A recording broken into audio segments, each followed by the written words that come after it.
This is the city's front line for emergencies.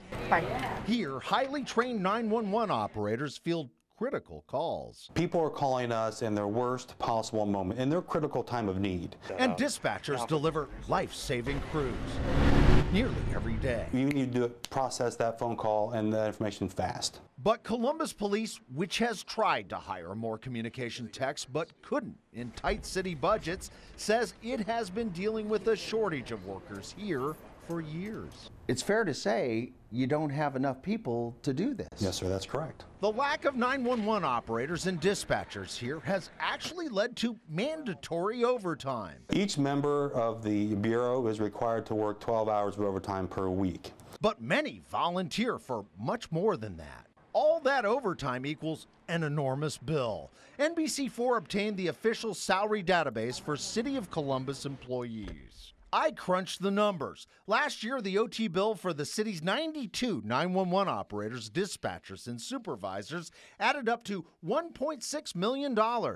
That means every 911 operator or dispatcher in Columbus, whose average base pay is just under $46,000 a year, made on average more than $18,000 in overtime. Nearly half make more than that, earning $20,000, $30,000, $40,000 and $50,000 in OT in a year. Does the department acknowledge that there was an overtime problem? I wouldn't call it a problem. This is not an overtime problem. We are doing what we need to do to respond to the citizens of Columbus. Lieutenant Mark Dopp oversees the Communications Bureau.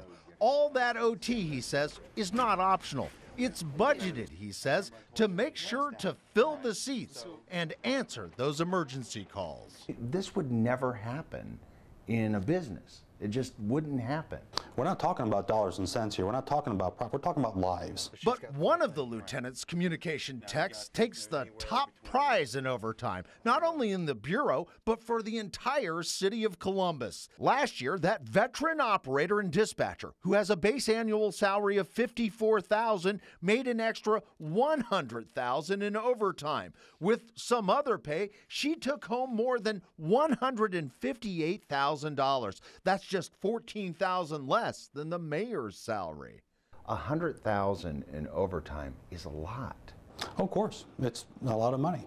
She's volunteered to work, and she's probably one of our best dispatchers that we have. And you don't see when she does that any decline in her abilities? I have not, and no. Still, the lieutenant, who staunchly defends his people, says City Hall is finally sending in reinforcements, training and hiring 30 new communication techs this year, with more on the way next year to help answer the call and reduce a very big overtime bill. If you had your choice, would you rather have more people and reduce the overtime or keep it the way it is? I want more people to reduce the overtime.